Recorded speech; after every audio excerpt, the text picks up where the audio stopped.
up, people? Thought I'd start you off with a little tunage. Yeah, anyway, sorry. So, let's go. I gotta pause this thing. Sorry, wait. Pause. So, let's pick up sort of where we've been with electric potential. And potential, well, we know here is, I hope we know, is the energy per unit charge. Or really, U per Q, where U is electric potential energy. Okay? Now, potential difference, which we actually also call voltage, a primer for the next unit, which we also call voltage, is, well, literally the difference in electric potential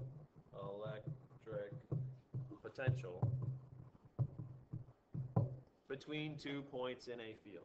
All right? Every location in an electric field has what's called electric potential. All right? So if you look at one point and compare it to a different point, there's a difference in electric potential between those 2 points. We call that potential difference. We also call it voltage. All right? What's the voltage from here to there? So if potential is energy per unit charge, then potential difference is change in energy per unit charge. All right? And we call potential difference delta V.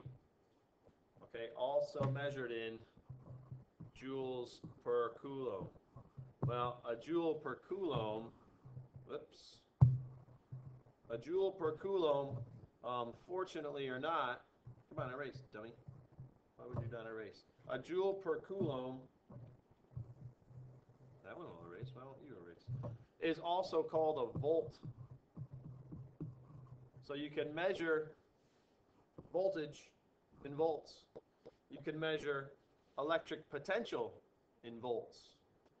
All right, or you can just call it joules per coulomb. I like the joules per coulomb because it helps me to remember what potential and potential difference are really measurements of. They're really measurements of energy per charge, or change in energy per charge. Now, if potential difference, delta V, is delta U per Q, change in energy per Q, that means that delta V is also work per unit charge, right? Work is change in energy, so says the work energy theorem. Work always changes energy. Okay? So here's a big one that you'll use, a big one. You'll see, you've already seen, you know, we actually sort of omitted them from some of your homework questions, but questions about how much work is required, blah, blah, blah, to do this. Well, here's what we're talking about. We're talking about potential difference and its relationship between charge and how much work has to be done on a charge to move it from one place to another. All right, so I'm going to actually put a definition in here. Oops, yeah, I'm going to put a little definition in here. Got him that way. That potential difference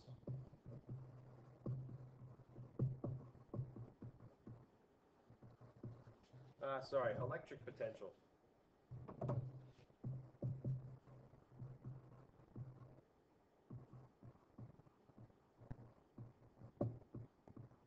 all right, we already know it's energy per charge. All right, it's also, by definition, the amount of work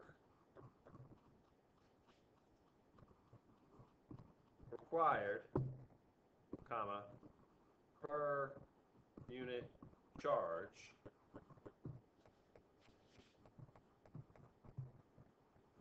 to bring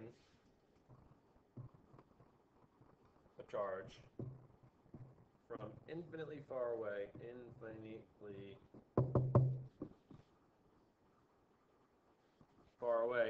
to a location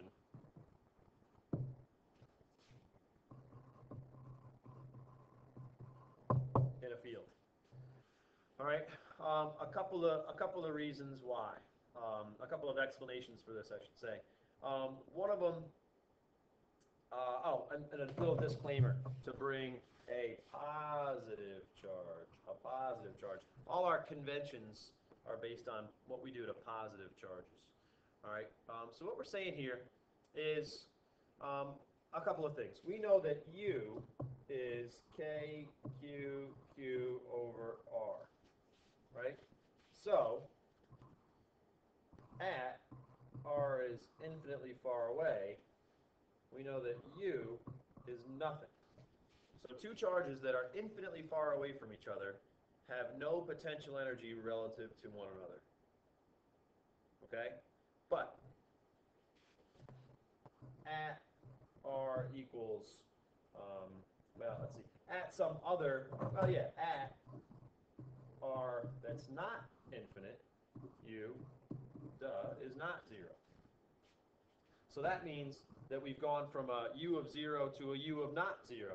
So there's a delta U here that's not 0. There is some change in potential energy. All right? So to bring charge Q to a distance R from charge big Q, it requires,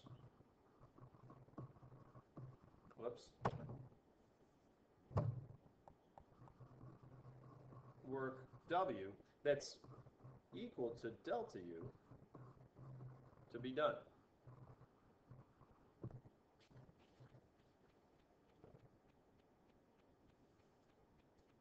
And that work W, right, is delta U. Well, here's sort of our delta U. Or at least that's our, expression for U at some position. So if we're talking about a delta U, but one of the U's is 0 because it's infinitely far away, then the change in potential energy is really just U final. All right, U initial is 0. U final maybe is not. So the total change in energy is really just U final. Right? So the total change in energy or work is going to be U final. Well, if we do that our work is U final, and we talk about work per unit charge, well, that's the definition of electric potential.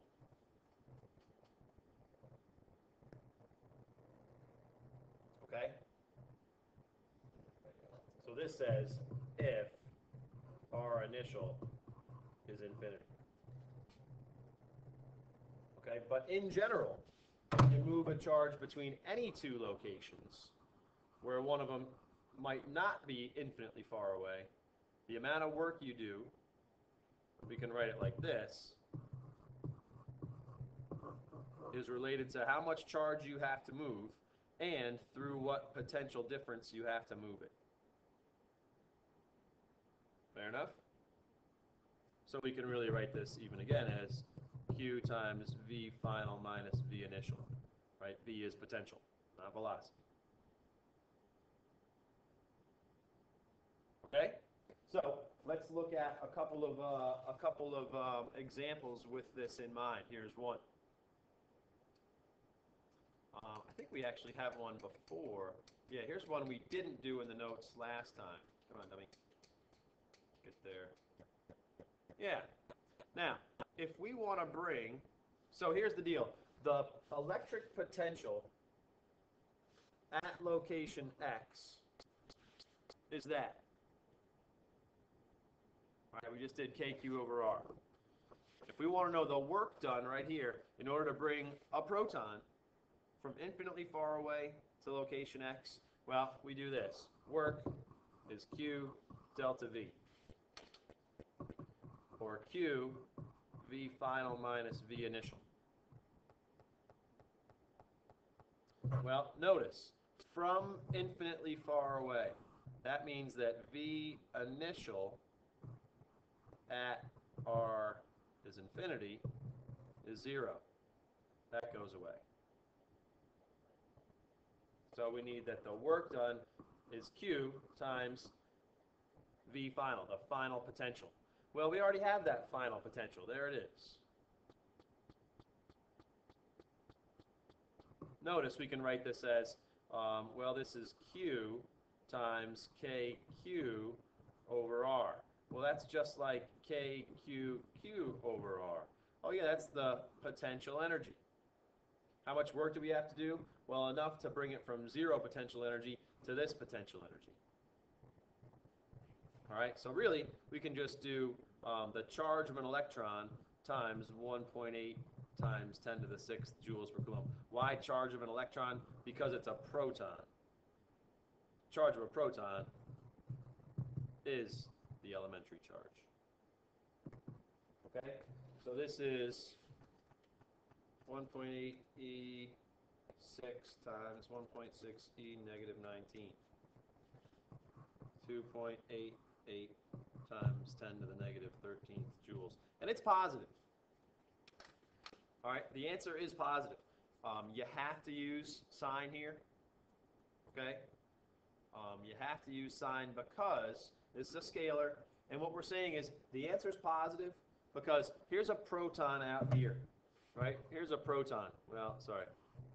Here's a little proton, positive charge. If I want to bring it from infinitely far away to this point right here, well, I'm going to have to push it there because this positive charge would try to repel it. In order for me to bring it from anywhere out here to this point, I've got to push. And therefore, I push this way, it moves this way, that means the work done is positive. Okay? Let's look at this question. Work done to bring the proton from point X to a point 5 centimeters away. Well, work is Q delta V, or Q V final minus V initial. Or, let's see, a couple ways we can write this. Q times KQ over R final minus KQ over R initial. That's one way to do it. Now notice what we're really doing. We're really doing KQQ over R final minus KQQ over R initial. Well, what are these expressions? This is final potential energy. This is initial potential energy.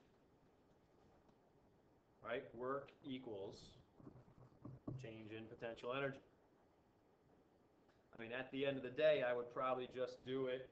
I would use that form right there. I would even go to this. I would say this is K, Q, Q times 1 over R final minus 1 over R initial. It's just algebraically which way do you want to go. There's absolutely nothing wrong with calculating each potential, taking their difference, and then multiplying, in this case, by the charge of a proton. Okay? I'm going to write my way like this. 9 times 10 to the 9th. Forget units for now. RQ, big Q, is that. 5 microcoulombs. The charge of a proton, right? And then 1 over, let's see, R final, we want to bring it from X to this point. So that's 1 over 0.05 meters. R initial, 1 over 0.025 meters, right? There's our R initial. We brought it from here out to a point here. 99 times 5e negative 6 times 1.6e negative 19 times parentheses 0.05 inverse minus 0.025 inverse parentheses. And you get that the work done is negative 1.44 times 10 to the negative 13th joules. It's negative, and that's important, right? Because, again, how much work do I have to do to bring a proton from here to here? Well, the field's going to push it itself, right? So if, quote unquote, I'm bringing it there, I'm going to push against it because the field's going to push it by itself, but it moves this way. If F and D are in opposite directions, then we say the work is negative. All right? Use the signs, folks. Use the signs. And believe me, I know that for a not small number of you right now, there's like blood coming out of your ears, and this is like super confusing. I understand that. All right. This is one of the hardest sets of things because there's so many different expressions and so many different ways to talk about it. One of the very hardest things we do. All right. So just know that I'm with you right now. Let's look at a little bit different one here. All right. Instead of having one charge, right, our 5 microcoulomb charge, now we have two charges, a 5 and a 10 microcoulomb, and we want, let's see, first, electric field at X. Well, this is sort of a review one, but we're going to have, I'll call this E5, and then we're going to have E10 that's actually half as big, if you believe that. Charge is twice as big, that would make twice as strong a field, but you're twice as far away, that would make 1/4 the field strength. Anyway, so there's that field. So we're going to say that the field is E5 plus E10. Vector, plus because they both point left. So this is KQ5 over R5 squared plus KQ10 over R10 squared. So that is, let's see, 5e negative 6 divided by 0.02 squared plus 10e negative 6 divided by 0.04 squared times, oops, I get 1.69 times 10 to the 8th newtons per coulomb to the left.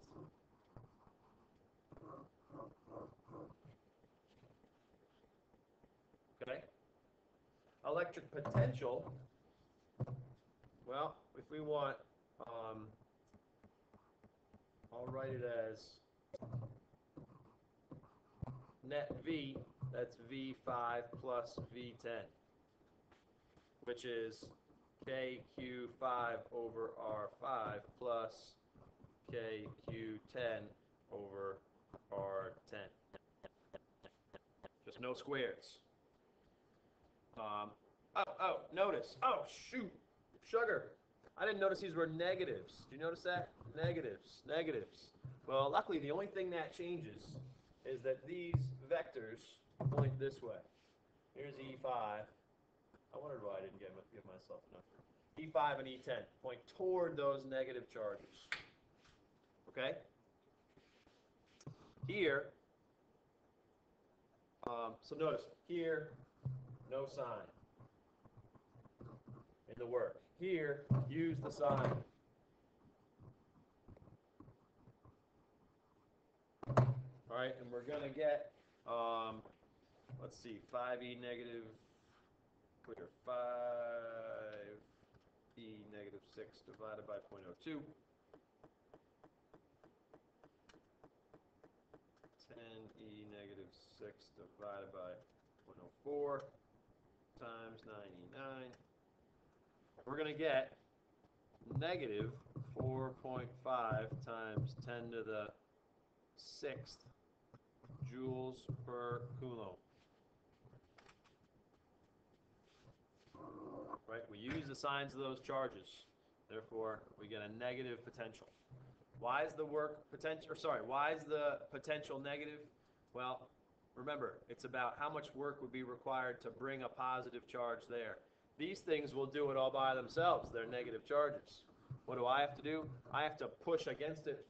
You know, if we were to hypothetically bring a positive charge to this point, I'd have to push this way to keep the thing from going any farther.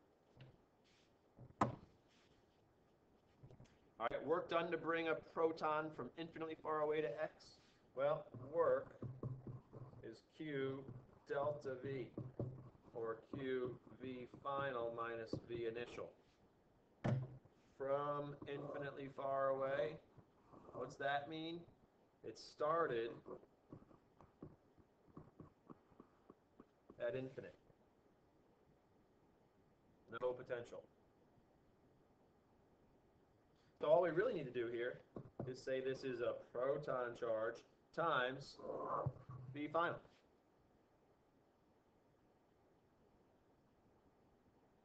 Okay? I'll write it like that. That'll be fine, sure. So let's see, 1.6 B negative 19 times answer equals 7.2 times 10 to the negative 13th joules. Now, negative, right? Use the sign.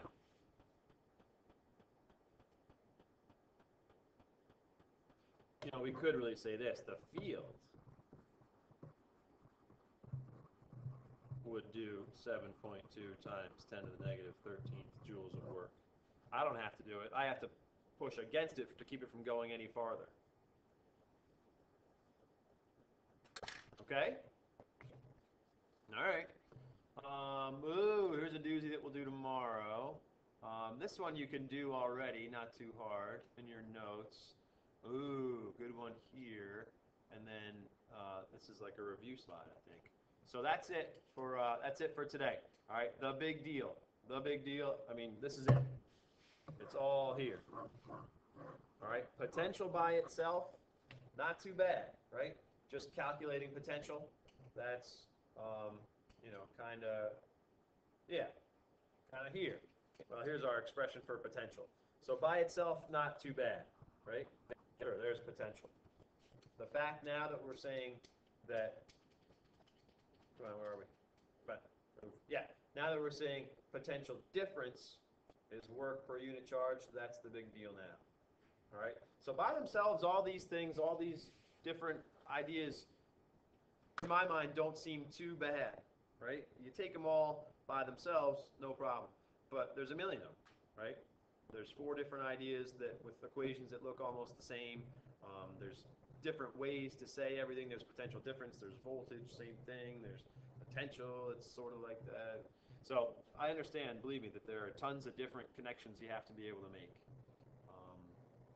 So, you know, if in some way you want to start making some sort of review material now, not a bad idea, right? All the different quantities, all the different equations, all the different units for each one, not a bad idea at all. All right, test Thursday on all things electrostatic. But we'll have covered all this stuff. All right, good full block tomorrow, where we'll get a lot of good practice. Okay, folks. All right, see you tomorrow.